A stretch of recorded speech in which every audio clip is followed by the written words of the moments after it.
Hi, my name is Zachary Good, and I'm Tonia Ko. and we are collaborating on a new piece called Up High for the Ear Taxi Festival 2021. And we are going to have a brief conversation about this new work that we're making, a little bit about the process and about ourselves.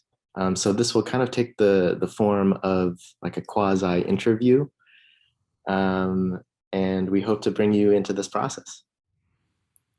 So why don't we start by just talking a little bit about the piece, maybe talking about our own work as composers, performers, artists, etc., and go from there. So why don't you start, Tonia? Okay. So, right, I'm Tonia and I am a composer and sometime improviser as well. Um, let's see, where do I start?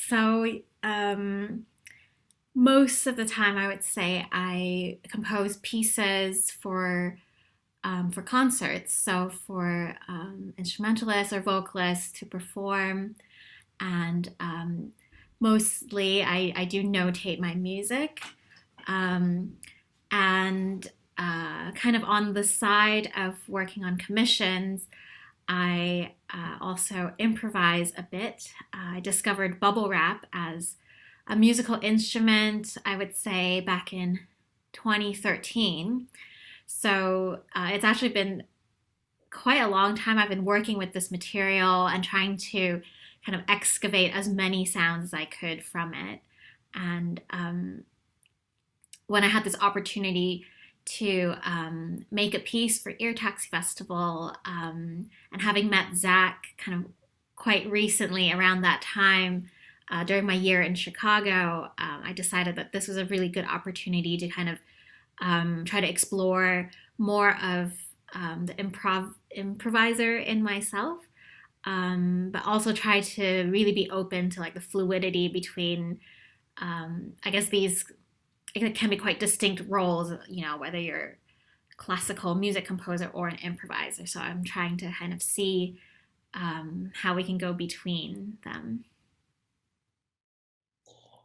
So my name is Zachary Good, and I am a clarinetist primarily, but I also play a wide range of wind instruments, including a lot of the low clarinets, as well as Baroque recorders.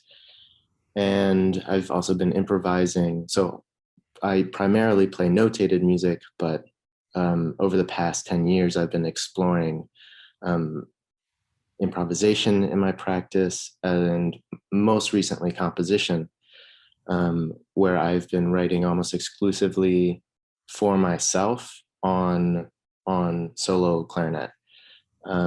And so this has been a fun and exciting project because it has allowed me to explore my compositional voice and improvising voice, um, with someone who composes all the time. And so it's been like this really fun and exciting project to bounce ideas off each other, learn about each other's process along the way.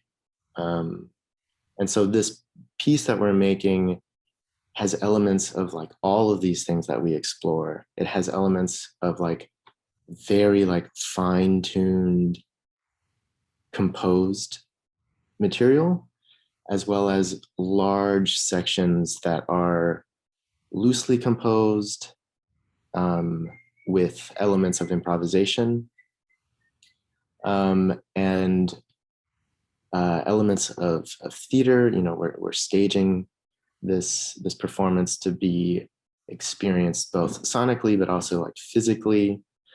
And there's a large fixed media component, um, which is going to be kind of overwhelming and wonderful and hopefully visceral. Uh, so yeah, super excited to be making this piece with Tonia. Yeah, so this piece is scored for bubble wrap, contrabass clarinet, B flat clarinet, and maybe recorders, Mhm.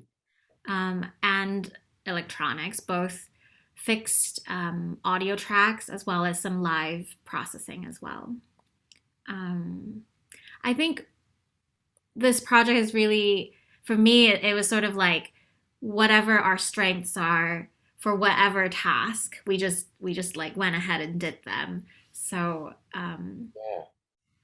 It was very organic in that way. It was yeah. just we both shared a lot of like similar ideas of what we wanted the piece to be, and then we each kind of like fell into roles that suited each of us really well, which Mm-hmm. was almost too easy. What do you mean? Like I feel like sometimes collaborations can be really hard because you have to negotiate a lot with the other person, and it can almost be a little competitive. But like with this collaboration, it's just been like, oh, this makes a lot of sense to be kind of falling into these roles that we're both naturally um, good at. Mm-hmm. Um, I wonder if that's partially because for the entirety of our collaboration, we've it's been long distance. Um, Not only because the pandemic happened, but because I moved to London. Mm. Um, so I think we've had to learn how to be efficient with our meeting times and so forth. Yeah, and then I guess just to volunteer or just naturally lead up various tasks of this piece. Yeah. So the title of this piece is called Up High, and it's really about a mutual um, fear of heights. I don't know. I don't really remember how we like got to that point of being like, yo, I'm really afraid of heights. And you being like, yeah, I'm really afraid of heights. And Extremely afraid of heights. make a piece about this. Um, so definitely the title of the piece is alluding to um, this mutual fear of ours and this need to confront this fear, um, both in our daily lives, but also through this piece. Um, I yeah. think it started out as a little bit of a joke. I remember having this conversation in my little office at U of Chicago because we had met and then we decided to improvise for a morning or something, and then we were just chatting over lunch, and it was kind of a joke because we were like, "Oh, we're both so afraid of heights, but what if we like improvise on stilts?" Yes. Oh, right. You see, some of the best creative ideas start out as jokes. So I think it was meant to be. And then like gradually over 2 years, we sort of just refined it into, yeah, I guess like a serious and realistic and quite like personal version of that joke, where yeah, there's actually something quite meaningful um, for us and hopefully for the audience as well. Just this idea of like confronting one's fears. Yeah. And and initially this process was not supposed to be so long. Like I think we our initial timeline was about a year to make, or maybe even less than a year to make this piece. Um, but due to the COVID-19 pandemic, this project was delayed by a year. And so we had a lot of time to sit with this material, and we've we've talked regularly throughout the past 2 years while you've been in London and while I've remained in Chicago. And I feel like we've gotten to know each other really well over this period of time, which is awesome. Um, but uh, what I was expecting to happen, and what I think we both were expecting to happen, was this project that we came up with years ago was going to change drastically in some way over this period of time. But for some reason, this material just continued to resonate with us throughout this period of time. And we've pretty much like stuck to our initial idea during these 2 years, which I'm not used to. Mm. I'm used to things like drastically changing and for there to be like hard turns in terms of the creative process. But this has been like pretty steady. Um, and I think maybe it has something to do with like the material that we're engaging with and kind of like similar feelings of like insecurity during this pandemic.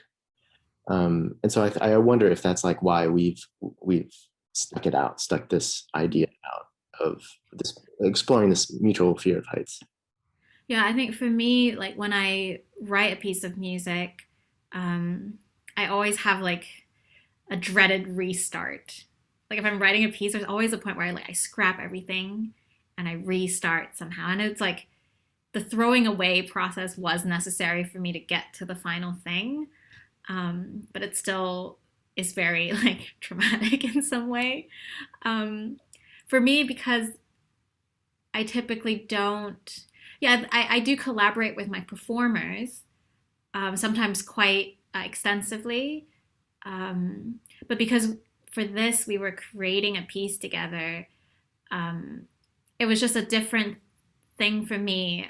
Where maybe in the back of my mind I thought, oh, like because it was already a shared experience, like the inspiration was shared. That was something like that tied it together, that like made it strong somehow. That's really that seems so obvious for you to say, but like that makes so much sense. Like, of course, like having the shared experience has made our collaborative process even more strong. So even though we've stuck with this this idea for a long time, we have explored material over this period of time that doesn't make its way into the piece. And do you want to share anything that we initially were considering, but like kind of didn't quite make it? Well, there are no stilts. They're no still. I will say the overall shape of the piece, is sort of exactly like what we conceived from the beginning. Um, the kind of quite like heavy and um, darker mood of the opening with extremes in pitch, that kind of gradually come together. Um, Right. Without spoilers, I suppose I will say the ending, we want it to be like a cathartic reconciliation of all of these feelings. So we were always thinking of a kind of song to happen. Um, and one thing that didn't make it was our lyrics for this song. So we're no longer singing, probably Right. to everyone's relief. That needs to be our next collaboration. A singing album. Should I read some of these lyrics? Because I feel like they really capture, um, Yeah, yeah, yeah. yeah, a lot of the concepts we do explore in the piece. Okay, so is it lonely in those high places, places like these? Looking down over the edge, does your throat squeeze? There's pressure. We take on air like bubbles. In a disturbed viscera, a hurried intercostal. This is what we've learned to know. Reminded of cloud's rest and that frozen lake. Hmm. Wow, it's been a while. It's been a while since we've like looked at those words. Yeah. I'm like almost embarrassed to hear those words because They're very raw. they're so raw and earnest and like deeply personal. Hmm. And I think maybe that's why we like steered clear of using words. I'm not sure. Yeah. Or maybe that was just like a personal thing. Like I wanted to steer clear of those words because they are so personal and deep. Um, and I wanted to have this like cathartic moment at the end of the piece. Without it being all about us. Exactly. Yeah, yeah. Because this piece is a the piece is 40 minutes long. And so if you're experiencing this piece, you're investing a lot of time being there in this immersive environment. And so to come out of that really intense, visceral soundscape and experience this cathartic moment, I didn't want it to be I didn't want it to be too distracting for for Yeah. and so having this moment of catharsis that was mostly sonic, um, yeah, it allows for the audience to like experience their own catharsis. Yeah. Um, right. So as we said before, Up High is um, going to be a show that combines a lot of our various interests in composition and improv. Um, but it's also going to be an immersive experience. So there is quite a lot of theatricality that we're working into the piece, and it's integral part of the piece. Um, yeah, you want to talk about our amazing collaborators, Zach? Yeah, so we have two collaborators on this project, both dear friends of mine and um, people that I've collaborated with in various settings over the past 8 years or so, for as long as I've been in Chicago. And the first is Leah Cole, who is primarily a cellist and improviser and someone who like does it all and is really good at it all. Um, I admire her so much, and so she has agreed to be kind of like our costume designer for this, and so she's using actual material from the piece. Should we give it away, or I feel like it's kind of obvious what kind of material we're working with. What else besides just we're gonna wear clarinets, Zach? Um, so yeah, Leah is making us costumes out of um, bubble wrap, obviously Air packaging. air packaging. Yeah, um, and so that's been a fun process working with her and talking about this piece with her. And then the other collaborator is Zach Moore, who is again someone who does it all, is you know a bassist, composer, incredible sound engineer, lighting designer, um, and friend. Uh, so Zach on this project will be working sound and creating an immersive lighting experience as well to go along with what Tonya and I are doing. So the premiere of Up High is going to take place at 6 p.m. on October 2nd. And fittingly, it's going to be in the ninth floor penthouse of the Logan Center. So we're going to be quite high up high. Um, And yeah, we look forward to seeing you there.